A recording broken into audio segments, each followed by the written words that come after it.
recently found out some great news, guys. I will soon be hearing the pitter-patter of little feet running around my house. Thank you. Yeah, thank you. Yeah, my brother's Asian girlfriend is moving in with us. So that's all around the house. She's such a good cook too. Like anything she makes tastes good. Like if it walks, she'll cook it in a wok. Like she's great. I love her. The best thing about it, she's gonna make me like a better black person. Because I don't know if y'all knew this, like Asian people hijacked black culture and took that shit to new heights. Like everything we do, they do better than us now. Like they just better black people at this point. I'm seriously, think about it. Like everything black people did, Asian people do it better. Like they fry chicken better than us. They dance better than us. They talk loud in public for no reason better than us. Like, they say orange is the new black. Nah, I think yellow is the new black. I think you got it wrong. I'm just saying, I just moved out from the West Coast, man. Like Asian people out there say the N-word. Like that shit surprised me, but it didn't get me mad, because like half of them can't pronounce the hard R anyway, so it's like. I was reading the news. I found out they caught the most prolific serial killer in American history. This guy ended up killing 93 people, they confirmed. Turned out to be a black guy. You didn't see that coming, did you? Nobody ever does. And it's cool. Honestly, I don't even have a punchline for that joke. I just like to say that in a room full of white people to let y'all know, anything you can do, we can do better. That's just... I'm trying to bring more white people shit into my life. Like, 'cause I just love the things that white people get away with. Like, it astonishes me, like emotional support animals. Like, what the fuck is that? Like, you can just bring this dog wherever you want to when it's not. Like, I feel like, fuck it, I'm gonna start doing that shit too. Like, if I'm invited somewhere and my friend's not, I'm bringing them anyways. Like, no, they can come in. These are my emotional support niggas. They good. I love white people shit. One of my white friends tried to get me to run a 5K. I was like, okay, that's too many Ks to be thrown at a black person. Like, I'm not gonna run no 5K. I'll run from 3Ks, not running a 5K. It's great. I like to talk about racism a lot, guys. I feel like the only way you can really overcome that shit, like you gotta fuck around with it. You know what I mean? Like, I hate all these states are passing legislation right now to where they're banning books. They're changing curriculum to where you can't teach kids about racism because they're afraid it's gonna upset the white kids in the classroom. And I think that's smart, that's good. No, seriously, because if there's one place you don't want to upset a white kid, the classroom.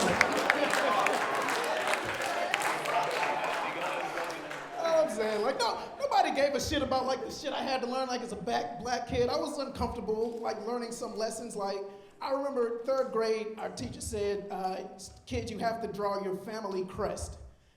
I'm a poor black kid from the country in Texas. I have no clue what a family crest is.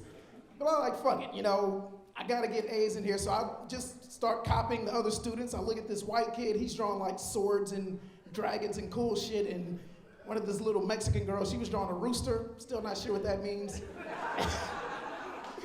But I was like, okay, I think I got it.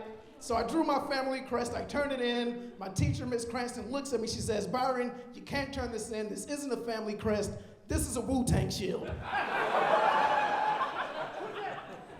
then she tried to like school me. It's like, I don't think you understand what a family crest is, okay? It's a symbol that represents your family's history. It's a legacy that lives throughout generations forever. And then I looked at her, it's like, I don't think you understand, bitch. Wu-Tang is forever.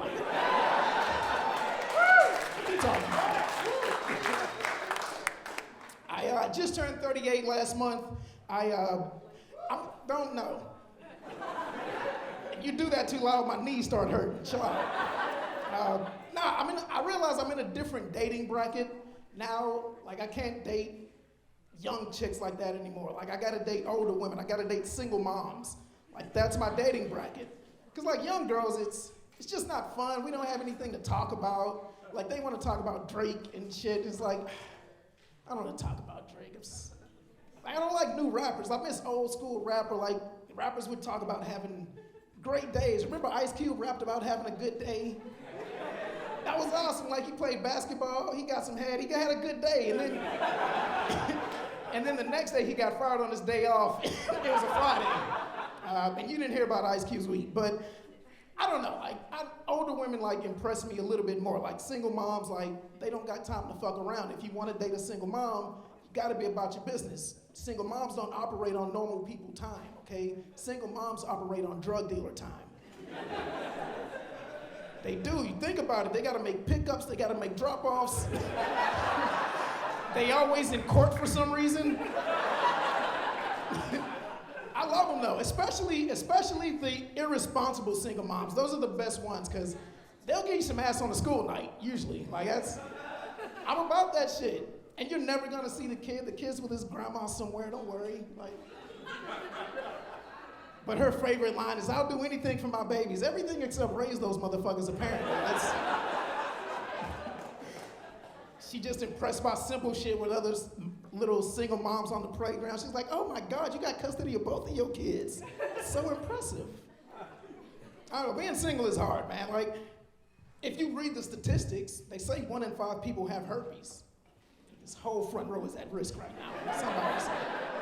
Somebody's holding. But that's crazy, 1 in 5 people have herpes, but they say you have a 1 in 100 chance of meeting your soulmate. Now, I don't know what those numbers mean exactly.